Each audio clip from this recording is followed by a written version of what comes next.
repeating in, we are believing in. It's time for us to shift our mind from best in the world to best for the world. Make decisions intentional, to take decisions intentional, making decisions intentional. Make decisions intentional, to take decisions intentional, making decisions intentional. It creates a new world to mind a shift, intentionality, perceptuality, conceptuality. We are choosing to shift our mind to best for the world, best for our world. Make decisions intentional, to take decisions intentional, making decisions intentional. Make decisions intentional, to take decisions intentional, making decisions intentional. Hello and welcome to the first episode of the podcast Teams Aligned. Me, the pod host, is Magnus Felt. I'm Swedish and I work as a collaboration trainer for Microsoft 365, and I've been working with Microsoft collaboration technology for 20 and more years. It's my passion, and what I'm really happy and interested in sharing with the world is how teams, groups can work together and collaborate and communicate in digital platforms such as Microsoft 365. It doesn't have to be Microsoft 365. It could be other as well, like Slack, Google, and there's a variety of these new chat persistent collaboration platforms. So with me here today, I have Jonas Nilsson, who is the soil doctor. Yes. Yes. Nice to be here. Thank you. And Jonas, I invited you because I find you very much down to earth. You are my typical client or customer, because we had a discussion. You told me of the confusion you have with technology, and I recognize that all over the place in all organizations around the world, people are misaligned when it comes to finding each other in the right time, in the right place, with the right information, and it puts a lot of stress, unnecessary stress, I would say, since I believe that I'm seeing also the solutions, I'm seeing the cause of the problem and the technology that can help, that is designed to help, but it's difficult to adopt it or to make it yours and start using it in the way that also your colleagues that you can benefit together. So my basic idea is to take the misalignment of people, how they communicate and work together, and put them more aligned. And because when you align people in the ways they work and the mindsets, then very nice things can happen. And that's when you really get a powerful collaboration and communication with all the positive things, the human positive things of creativity, connection, psychological safety, etc., comes from that.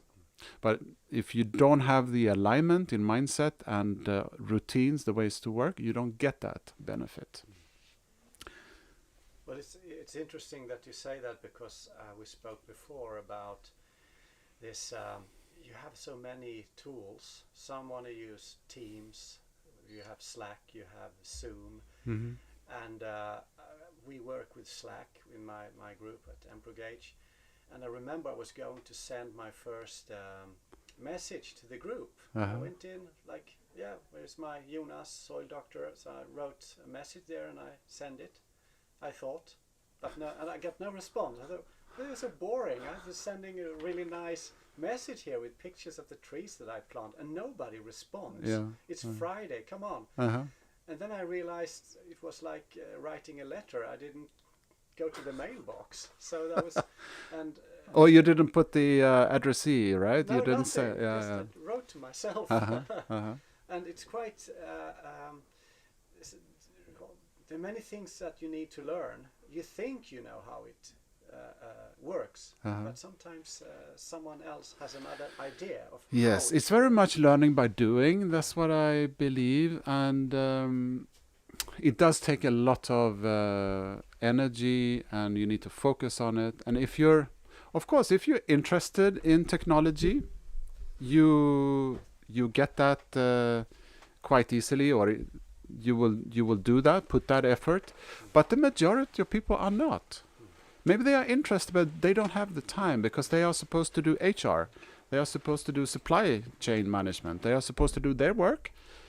So as a corporate trainer, I have an assignment with a large Swedish construction company.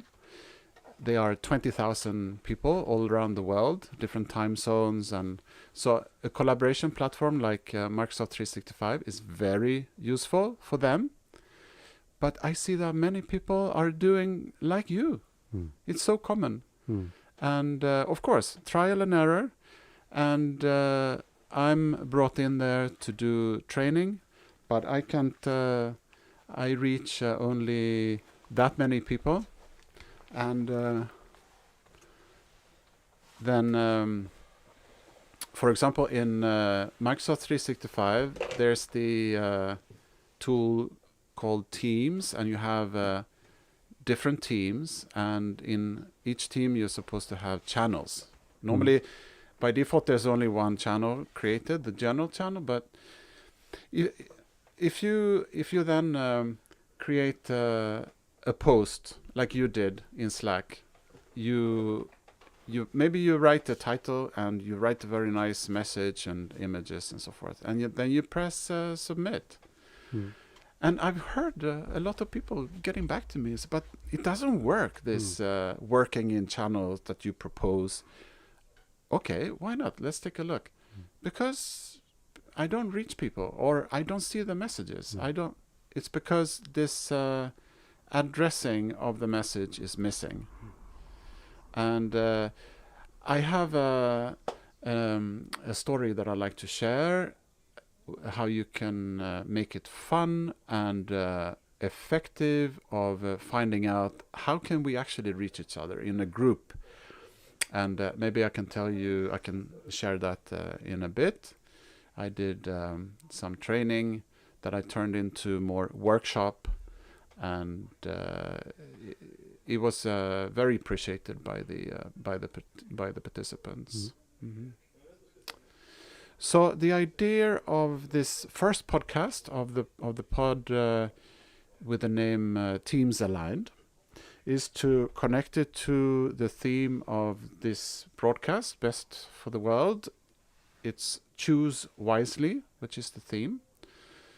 So I think that for finding each other, both communication and collaboration with files and tasks and meetings, etc., you need to be thinking one step ahead than just pushing out the information.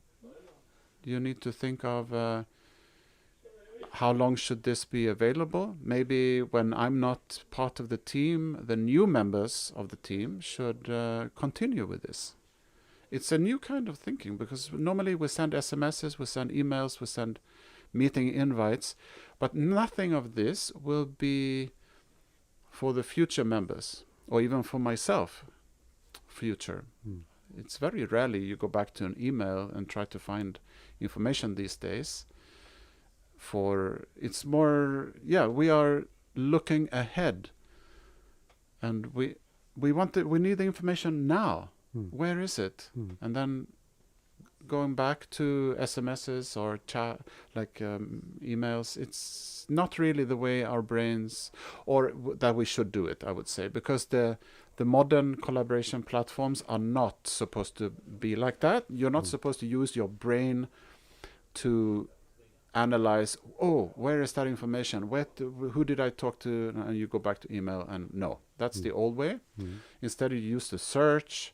You could help each other, like everybody in the team has access to the information. So maybe I ask you, Jonas, do you remember, and you say, yeah, I find it. And then you mention me, and I'm up to speed. That's collaboration, one aspect of collaboration. But then the information needs to reside in a shared workspace for that to happen. So choosing wisely, and we want to have the make it fun with a bit of playfulness. That's important, I think. The brain, of course, it learns much faster and remembers when it associates the new knowledge with fun and reward, and we are social people, so if we can do it in a social context, it's very good. Also, when you look at my father, he used to work in advertising, and that was in the 80s, and he came home with samples of commercials from America, and they were hilarious, really funny. So you laughed, you got a good laugh, and you remembered, oh, that was the truck commercial, you know, and there is a power in make people laugh, and you know, you got a good, you see it. It's not like, oh, they're going to talk about, you know, can't beat the feeling, green Coca-Cola, but it's more like you have a good laugh, and oh, that was GM Motors' new truck, and you know, with technology, I think our brains have that also that issue that technology kind of lowers the energy, maybe because of all the faulty situations we have been into and the frustrations, and our brain remember that. So to make it fun, it's I like that. It's good, and it's possible to do that. So I'll share that. In a bit, that situation. And when we were in the green room here before the podcast, we were talking about choose wisely, and my brain remembered Indiana Jones, one of the movies where actually I remember more the pinball game, because the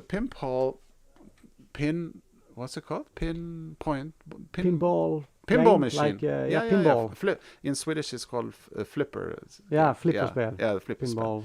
So there's an Indiana Jones pinball game with and then of course if you get the jackpot or not the high score, but then it's going to say when you put 3 of the balls into the different slots like that, and then it's going to say choose wisely. And I played that hundreds of times as a kid at the summer ice cream parlor where I grew up, and so that's ingrained in me. And then you had to look at the different statues, Indiana Jones, and then he was moving them about, and then you were supposed to say, oh, it's this one where the ball is, or the reward is, and then you got like multi-ball like that. So choose wisely. If you have many options, what's the optimal, both for you but also for the team? So it's very much related to my concept, teams aligned, and my passion for that.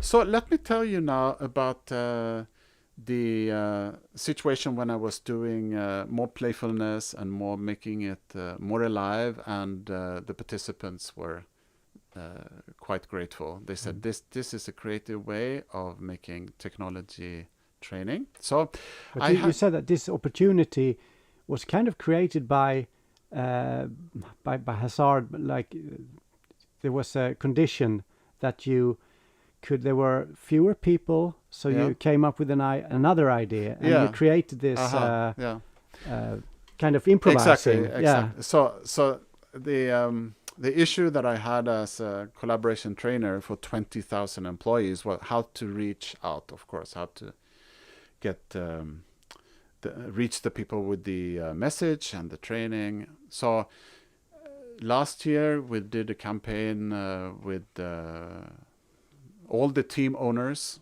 got an invitation, 3,000-4,000 people, and we had I had sessions up to 200 people. That was actually the limit of the number of attendees. So sessions up to 200. What you can do online is what I thought, at least, that I could do was to share my PowerPoint, do the theory, share my screen and show in my environment or my client. And of course I could have someone who interacted with me, but it was also like a sidekick like that. And then 200 people were watching, and maybe they were used to that kind of training, and so they thought it was good. It got good grades or reviews. But what happened now for this year? The trainings started in February, so I've been doing 10 of them maybe. It's considerably lower amount of attendees. Maybe for many reasons, I don't know. But maybe the interested people already took the trainings last year. But there were like 20 people. And 15, 20 people. And then with that number of attendees, it becomes more of a team. Like, it's a group. My mind went into collaborations. But why should I speak here? No, let's collaborate. Let's do it, co-create this workshop. So then I started to think, well, let's have a new team. So it was in Microsoft Teams. So the education it was a Teams meeting. So I created a new team. I invited them.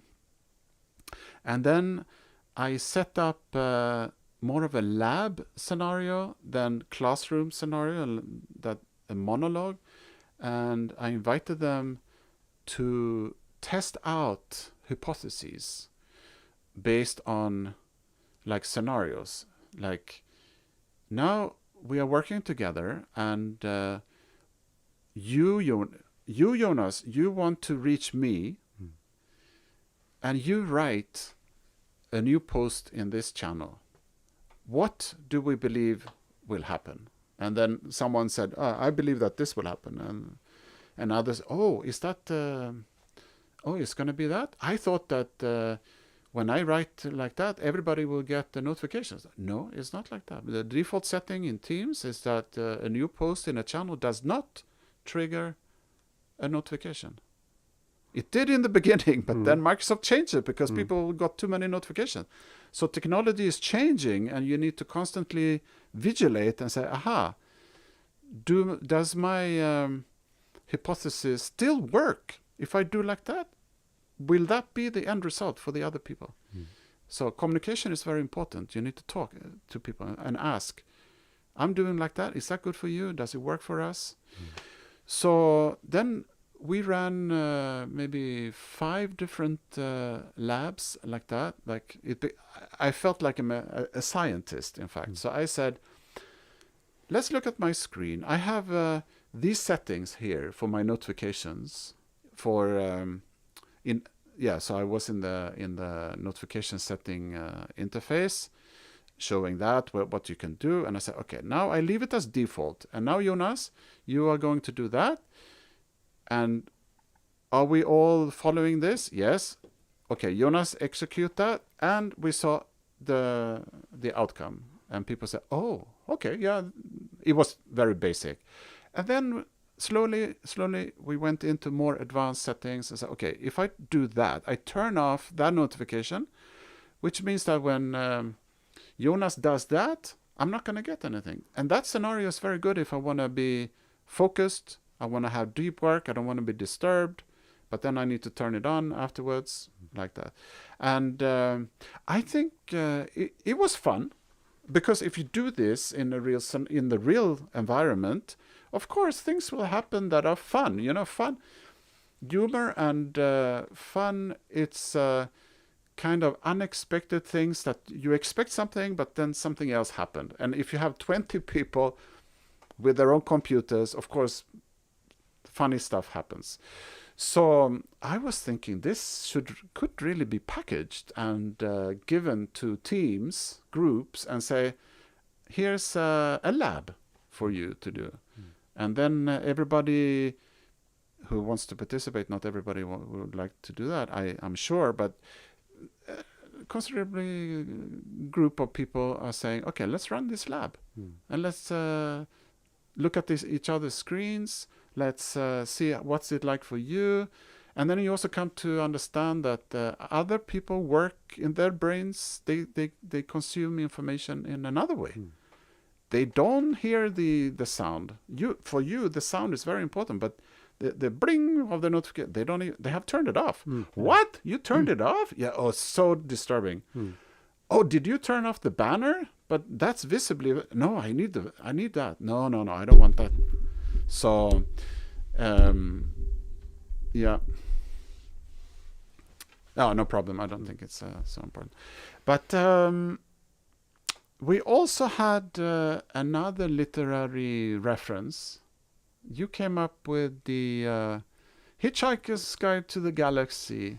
Yeah. Yeah. That popped up when you mentioned a meeting you were going into, and you were there, waiting for the thing to start, but it didn't start. Yeah. And then you found out that they had sent you a link a month ago. Yeah. And then I came to think about this Hitchhiker's Guide to the Galaxy. You know, it starts out with you have forgotten the name of the head character, but he wakes up and he looks out the window and there is a big caterpillar in his garden. And then he get to learn that, we are actually tearing down your house to build a road. He said, I didn't know that. There's a caterpillar in my garden and you're telling me now, but the plants has been disposed at the city hall in the cellar behind a locked door, and there's a tiger watching the door, but it has been there for a month, you know. Yeah. So it's like you don't have any chance to the information is there, but there are many obstacles of getting that information, and time is one. So because that resonated with me quite a lot, because we believe that we have done all we need to do to communicate what we need to communicate and get people to. So from our own standpoint, we think, well, everybody will understand what I mean, and they will get the message. And then you look I learned now the hard way. I've sent an email, and then I just the day after, because I was away, I didn't attend my mail, and then I got this that it hadn't been delivered. So now if it's an important mail, I go into the sent to see that it actually went away and it went to the right address. So otherwise you think, send, okay, it's weekend, bye-bye, you know. And it's so frustrating. Like, we didn't get any mail because I misspelled a name or something. Or it's easy. That happens. So... so that's another very interesting aspect. Where to put information in order for everybody to find it when they need to. Because the example that I told you, the woman had it was a monthly meeting, and I was new to the group, so she sent me a chat message only to me, like 5 weeks ago, welcoming me, and here's the link to the meeting. And the meeting was good, so I wanted to participate this month as well. And then, the meeting started at 9 o'clock. 5 to 9, I was there. Okay, where's the link? It's so frustrating. And I was it must be in the latest communication. When she, yesterday, she said, welcome everybody to the meeting. It must be there. In my brain, it was 100% sure, but it wasn't there. Okay, so I ended up canceling the meeting. I said, okay, no, after 5 minutes, I said, no, I'll do something else. I'd like to participate, but I don't have the patience to sit there and wait for the information. But then afterwards, she said, but I sent you the information last month. My brain was not at all there. But for her, she remembered, I've sent you the information, but I was not receiving it in my brain. Absolutely not. I was not there.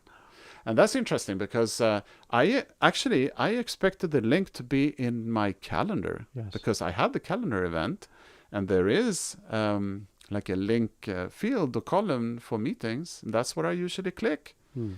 But that's how I do it, and I believe in a corporate environment that's how you do it.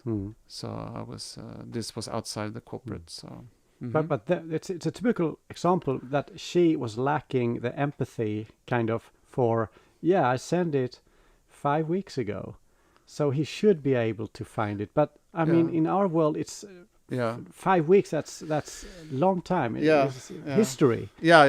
So you say empathy. It's there's a word, digital empathy. Digital empathy. Yeah, that's a good one. But it's so difficult because I don't believe that we have the resource, the energy, our brain energy to think about everybody else's links and so forth. But I think their structure is very important. If we agree on, or if we are doing, if we're the leader or running this program or running the team, then we can take the responsibility to set up the structure, or have the team set up a structure. And then you say, the links to all our meetings, we do it like this. We put the documents like this. We, and particularly in Teams, you can put the documents in the Files tab in Channels, but don't expect people to find it, because maybe they are in Posts, because Post is the first tab, and that's what people associate with Teams, that you do the chat, like persistent chat. Then you should create a document thread. So if you upload a document, at the same time, create a post and attach the document, and then people will be able to find it. And then you can even talk. You can do the communication around the document in the thread. So that's how Microsoft has designed it in order for everything to work. So, So that's something very interesting as well. It's the best practices for Microsoft 365 or Teams. Microsoft has designed their platform for certain behavior, and it's not optimal. But their engineers and also behavioral scientists, they're saying, oh, this is possibly the most optimal way of managing information. But then they do changes. They notice that, it was not. And that's technology, that you improve it with feedback and so forth. So I always feel frustrated, because I used to say, when I want to do I want to send on Teams, I want to send to several people a message, for example, when we do our course. And sometimes I can't do it. And then I say, it feels like this system doesn't communicate with me. In my logic, I can't. I would have liked to have it this way. I should have solved the problem this way. But when I try to do that, it doesn't work that way. And then I get pretty frustrated. It's part of the learning curve, of course. But sometimes I would like to know how those behavior, scientists, they feel like they totally lack how I function. I feel like the odd one out. I see my kids; they get it straight away. Okay. But not old dad. He right. So I have to go to them and ask them, and they sometimes they help me. I think that's why the middle layer between if you are the end user, if I can use that terminology for you, Jonas, and then you have the engineers at Microsoft. So there's many people in the world who are interested in the best practices for technology, and Microsoft 365 in this case, that how are you supposed to do things for it to work? Microsoft are not particularly good at that. They do the technology and the platform and so forth, but not the actual usage. They can recommend, this is how we designed it. But in many cases, it turns out, no, there's something lacking in that. You need also You need to involve the brain inside, the human emotions, the business environment. And then you have something called best practices that pop up that maybe a blogger shares in his or her blog or at forums, in conferences. And that's very useful to pick up and say, oh, if you do it like this, it will work. But then you need to also do that. Everybody in the team need to follow the best practice, because that's when it's going to work. If everybody has different best practice, there's only one best practice, but many suboptimal ways of doing it. Okay. So my idea, and what I have a passion for, is to bring best practices to teams, to groups, and get them to already kickstart the usage. They don't have to do the try and error that you said, and but instead get the best practices and get started. It's difficult enough without even with best practices to get people to get started. So, but this way of doing the labs in the scientific way is one. I have also another one I'd like to share. So how are we doing with time? We are 10 minutes away, or? How far are we? What time is it? It's 30. Well, we've been doing it for half an hour, about that. So, okay, so I can share this example as well. Yeah. We got all the time in the world. All right. Another 20 minutes. Okay. So there's a team in this company that reached out to me or to my colleagues and asked. It was the team lead actually, and he wanted his team to start to use Microsoft 365 and Microsoft Teams in particular in a good way. And he understood the concept of best practices, and he said, well, yeah, that's what I like. If you have that knowledge, I'm very happy to receive that and with my team. So it was a management team on a regional level. And so I designed a program based on my knowledge and my interest in these things. It should be playful, it should be good for the brain, interesting for the brain. It should be built on best practices, and also it should consider their work situation, because they are busy doing, the team members are busy doing their work. So it was not possible to do trainings, many long-hour trainings, so forth. So then I designed it for being 10 weeks, 8 weeks really, 1 week just to start up and 1 week at the end just to wrap things up. And we focus on 4 modules that are basic, like the basic best practices or scenarios for a management team or a team in general. And it's to communicate, find each other in the team, in teams.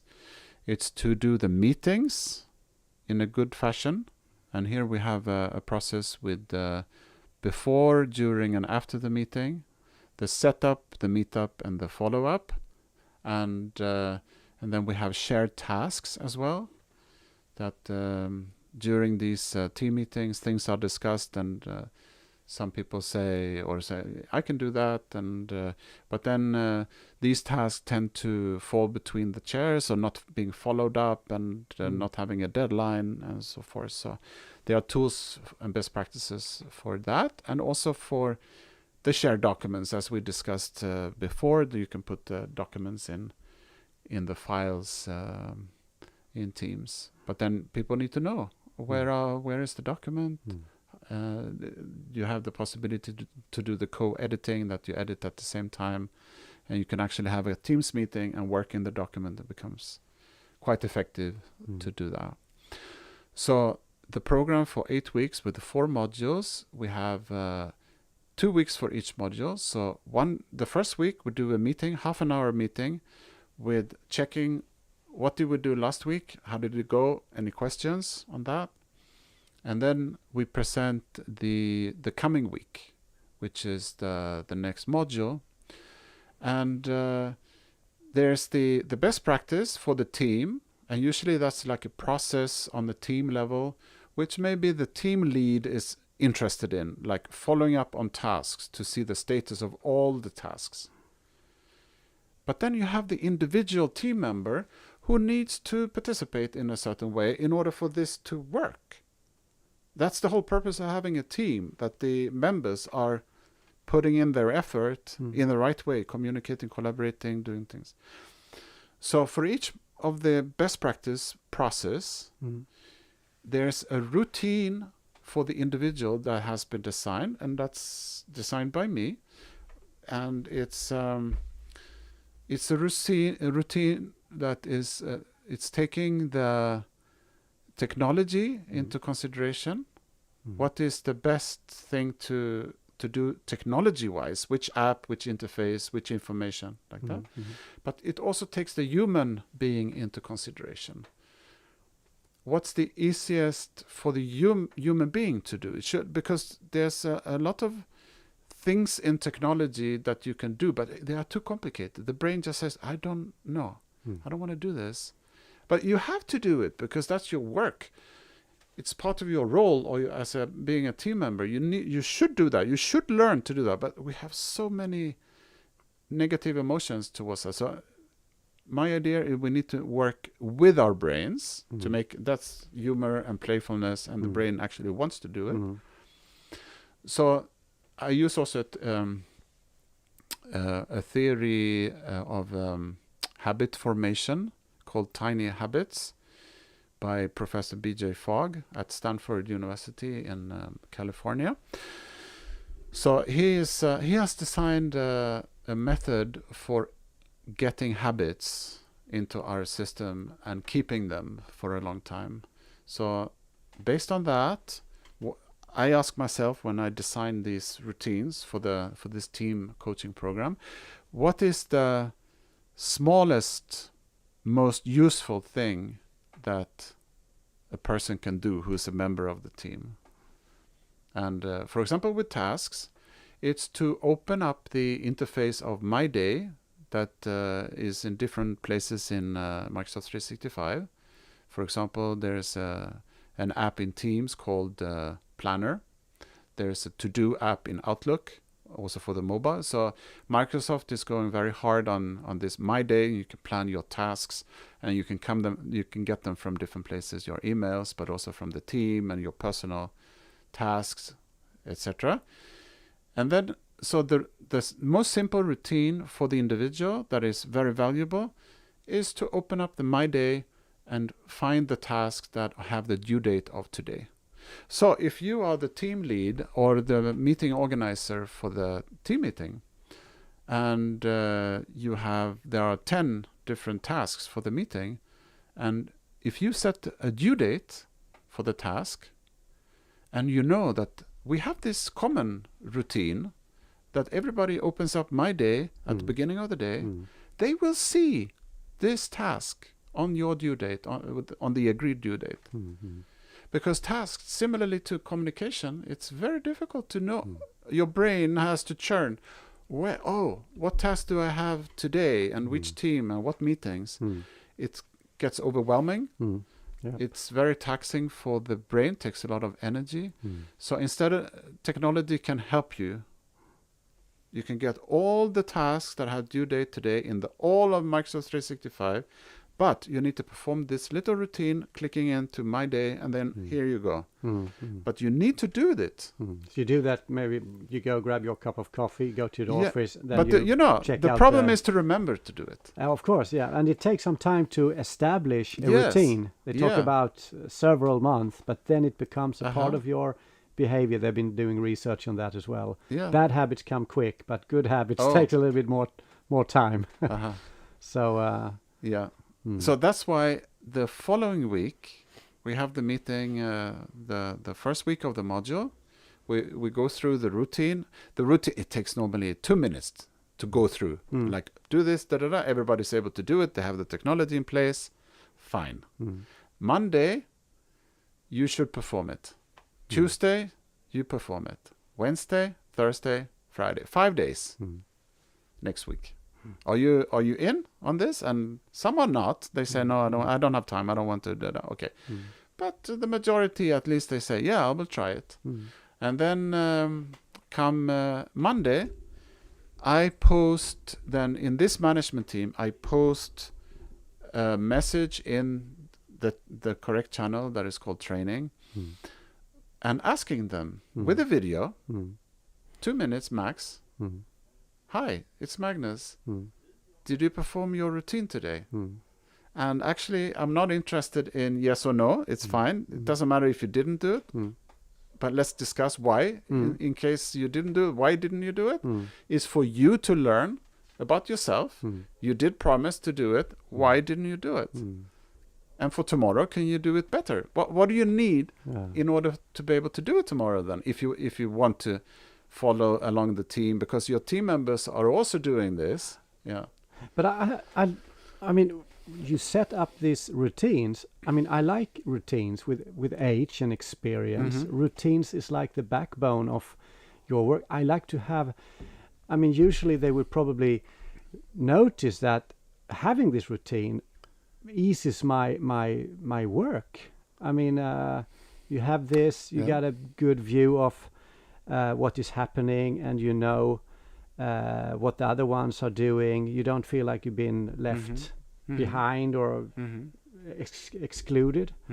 So, but you always have the. But this is very interesting for me, because you are seeing it from not the theoretical point of view, but you see it from the outside, right? Yeah. But I'm sure, Jonas, that if you were in their situation, in their clothes, you would have millions of reasons of not doing it. Of course. I agree that. I have, all these excuses of saying, and the emotional excuses. And I don't feel like it. I could be the grumpy man. I don't used to work like this. This technology crap. Oh, I want to have it paper, or an email, or I'm fed up with this. yeah. So for me, I've been wondering quite a lot. So why is this my passion? I think it's because I get to work with humanity and also get technology into perspective. That, of course, what you say, technology is fantastic. It would help you this and this and this and this,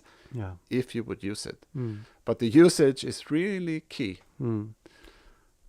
And the thing is, maybe you don't have to do it every day, but in a team, at least you can get because to do this on your own, I find it's difficult. I did it basically on my own, but it's because I'm very interested in technology. I'm very interested in also neuroscience. How can I get my brain to actually do these things and so forth? But I think this is so it's my passion, and now I need to bring it to the world and to people like you who are down to earth and grumpy, and say, but I'm pretty confident that sometime in the future you will turn around as well. But you need certain things. You need to see what's in it for you. You need to see the other people doing it, the other team members. If you say, Stefan, is he doing it? No. That's not possible. But Stefan, he did it, and Ann-Charlotte did it, and so this kind of social context, I think, is very useful as well. And so just receiving training on these things is not enough. There's a lot of different forces that need to push you in the right direction. And also, when we talk about how we humans work and function, we don't like changes. I mean, they say changes is... my sister, she works in organizations, and every time that they change director, boss, of course they're going to do a change. Structural changes and organizational changes. And it's like, don't rock my circles, And why is that? Why? Yeah, that's a good question. We want it to be as usual, and maybe that's because then we can go autopilot. As you said, the brain can be half asleep, and we do it as we usually do. So that's quite comfortable, right? Yes, we are comfortable. I think our brains really want to optimize energy and save energy. Yeah, exactly. It's very pleasurable for us to do it.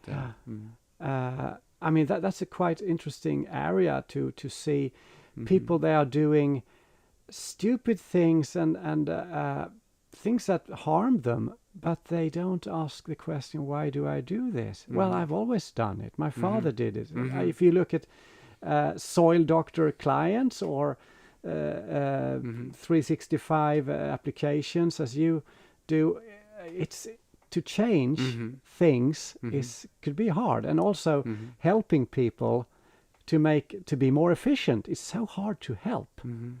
So there are different. You have the perfect technology, really lots of tools, many applications, but you have this person lazy who get it in his lap. You have to start working this way, and you have this friction. So then you have to persuade. You have to tell them again and again. And I have a passion for coaching as well. So I'm a trained coach, ICF, and so in coaching, that's like the crux. That's really what you focus on, is the that people don't want to change, or they cannot change, and you need to coax them. I mean, you cannot instruct them. I don't think that really works, to tell someone now you need to change, but with different methods, more like humane and based on an open heart. That's actually what I try to do. Like, so if you don't want to follow along, it's fine for me. But then maybe I can help you in some other way. I mean, if you don't want to follow along, usually there's some things that are standing in the way, and maybe in a corporate environment like that, you don't get help to find out what is the problem. But in my coaching program for Microsoft 365, I offer also support. Like, they can book 15 minutes with me, and I think that's a good first session to say about why do you feel this blockage, or why don't you want to change? And then with all human change, it needs to start somewhere, and there are many examples of the hardest opponents to the change then turning around and being the hardest positive people.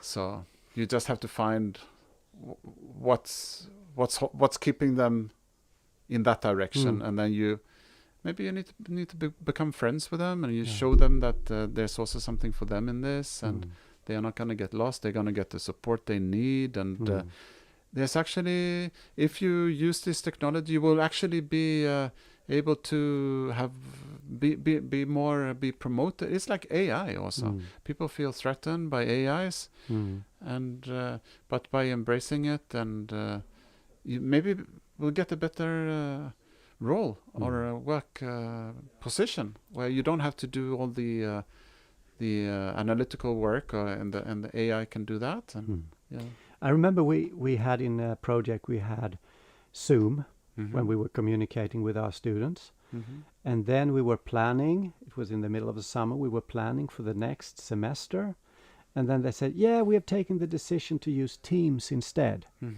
And my colleague, she was, "Oh, are you serious? I just learned Zoom, and I have all my, things linked to the Zoom, and now you're telling me to start working with Teams." I mean, she was really almost upset, but you have that reluctance of, why? Why? It doesn't give anything to me. I just have to learning all over again. Sometimes there are you have befriended your tools, and there's someone coming, "I've got something better for you." Well, I don't think so. I'm lazy. I want to do it as I used to do. Yeah, so that's part of the change management. For if you change tools or you introduce new tools, you need to. But is there a difference between, like, I don't know how you get the missions, but if it comes from the management saying we're going to use this digital platform, these tools, or if you have the people down there, the people who works, they do work at management as well, but the people who are working with the tools, if the desire to have something new comes from them, because you have this push and pull.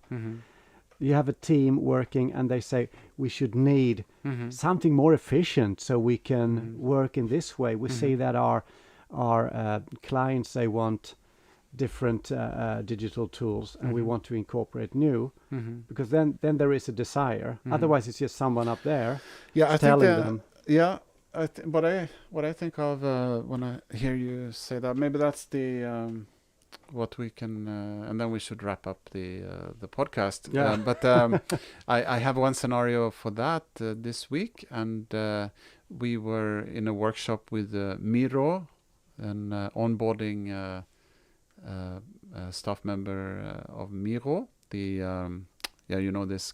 We have it also in Emprogage with managing information. Is it a canvas or is the Miro? yeah. Okay, that's why. Yeah. So in this large company, there were quite a lot of people and teams who wanted this, and so that's why it was decided it should be used. And in this workshop, I was thinking, but in Microsoft 365, there's the whiteboard. And it basically has not all the features of Miro. It's a beautiful software, but maybe it's enough. So actually at the next training, I said, do you want to test out with the whiteboard? And people loved it because it was integrated into the platform. It didn't cost extra money, but the need came from the bottom, like the floor, the people. And then, of course, the world is full of software. But then, as an organization, you need to say, okay, how can we consider all the aspects of helping people using this, not having to change so much? So, with this, I think we are going to wrap up our first podcast. So, thank you very much, Jonas. This was fantastic. Thank you to you too, Magnus. It was really interesting to get into your world. Yeah. First podcast. Great to be here. All right. So, thank you very much. Bye-bye. Bye-bye. Så. Hoppas jag. Oj. Det var ingen hard time.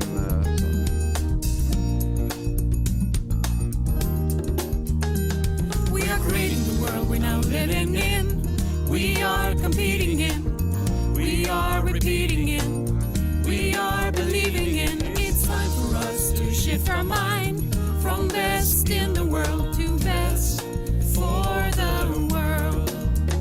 Make decisions intentional, to take decisions intentional, making decisions intentional. Make decisions intentional, to take decisions intentional, making decisions intentional. It creates a new world to mind a shift, intentionality, perceptuality, conceptuality. We are choosing to shift our mind to best for the world, best for our world. Make decisions intentional, to take decisions intentional, making decisions intentional. Make decisions intentional, to take decisions intentional, making decisions